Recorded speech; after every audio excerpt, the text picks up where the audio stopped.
আসসালামু আলাইকুম। তো আজকে করছি আলু ঘাটি। তো এখানে 12 কেজি আলু নিয়েছিলাম। আলুগুলোকে সেদ্ধ করে আমি ছেনে রেখেছি আর করছি গরুর গোস্ত। এখানে আগে রান্না করে নিচ্ছি। তো এখানে আমি তেল, গোটা গরম মশলা দিয়েছি, পেঁয়াজ কুচিও দিয়ে দিলাম।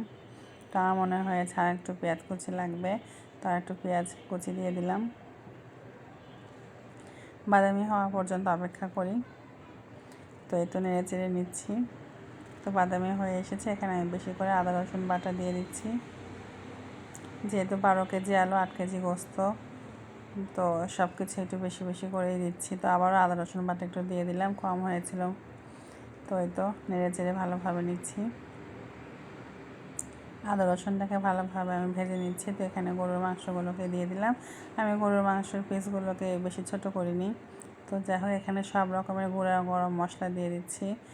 তো এখানে ছিল হলুদ গুঁড়া, মরিচ গুঁড়া, গরুর মাংসের মশলা, একটু জয়ফল, জয়ত্রী গুঁড়া, আর এখানে দিচ্ছি আমি ভেঙে ভেঙে কাঁচামরিচ। তো কাঁচামরিচ আমি এখানে একবারে দিয়ে দিইনি, আমি একটু একটু করে দিয়েছি। তো এটা মাংসের জন্য এখানে আমি কাঁচামরিচ দিয়েছিলাম। তো মাংসকে ভালোভাবে কষাচ্ছি। তো এই তো প্রায় আমার কষানো হয়ে গিয়েছে।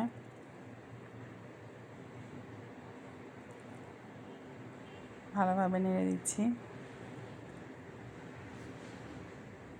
তো আমার মনে হয় একটু লবণ লাগবে আর একটু ঝাল লাগবে। তো এটা আবারও দিয়ে দিয়েছিলাম। মাংসটা আমার কষানো হয়ে গিয়েছে। এখন যে আলুগুলোকে আমি সেদ্ধ করে ছেনে রেখেছি সেটা একটু হালকা কষিয়ে নেব। তো যেহেতু আমি গরুর গোস্তের মধ্যে বেশি বেশি করে সব কিছু দিয়েছি আলুর টেস্ট অনুযায়ী, তো তারপরেও আমি আলু সেদ্ধ করে যে রেখেছি সেটার জন্য এক্সট্রা করে একটু মশলা দিচ্ছি। শুধু ভেজে নেব আলুগুলোকে। তো এখানে পেঁয়াজ দিয়েছি, জিরা দিয়েছি, আবার একটু গোটা গরম মশলাও দিয়েছিলাম।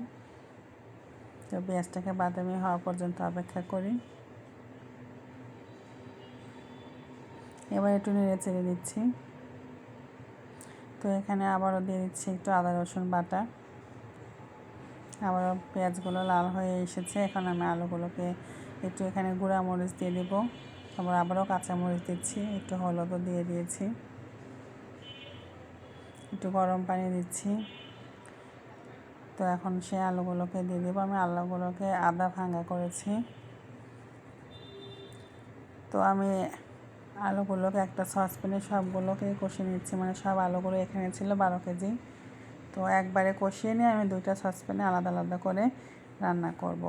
মাংস সেদ্ধ করেছি, এখন মাংসগুলোকেও অর্ধেক করে নিয়েছি আমি। এর মধ্যে আমি এখান থেকে আলুগুলো, মানে আলু সেদ্ধকে তুলে নিয়েছি আর একটা সসপ্যানে।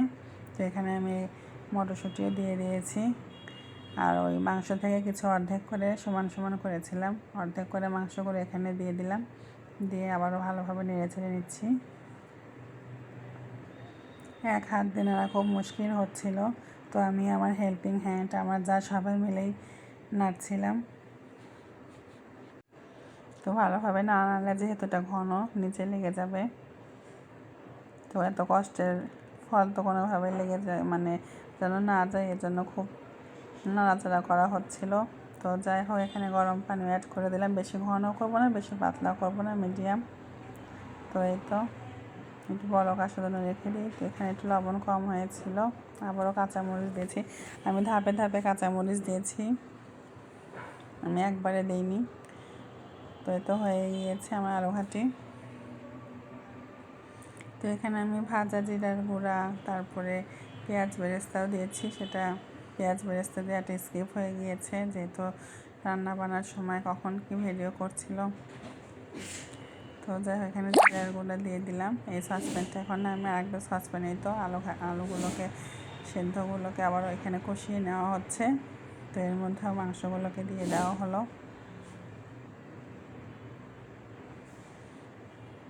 তো ভালোভাবে নেড়ে চেড়ে দেওয়ার পরে এখানে আবারও কাঁচামরিচ, মটরশুঁটি দিয়ে দিলাম। অনেক মজা হয়েছিল, অনেকেই সবাই বলেছে মজলিসের মতো হয়েছে খেতে।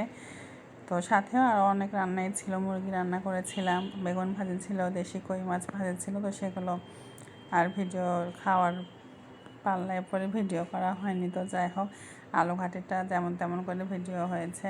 তো তো এখনও যারা আমার ফেসবুক পেজটাকে ফলো করেনি ফলো করে দিবেন, আর আমার ইউটিউব চ্যানেলকে সাবস্ক্রাইব করে দিবেন। তো এই তো আমার আলু কাঠিটাও হয়ে গিয়েছে, আমি এখন নামিয়ে নেব ভাজা জিরা গুঁড়া দিয়ে। তো ভালো থাকবেন সবাই, ধন্যবাদ সবাইকে। আর এই তো আমার আলু কাঠি। আল্লাহ হাফেজ।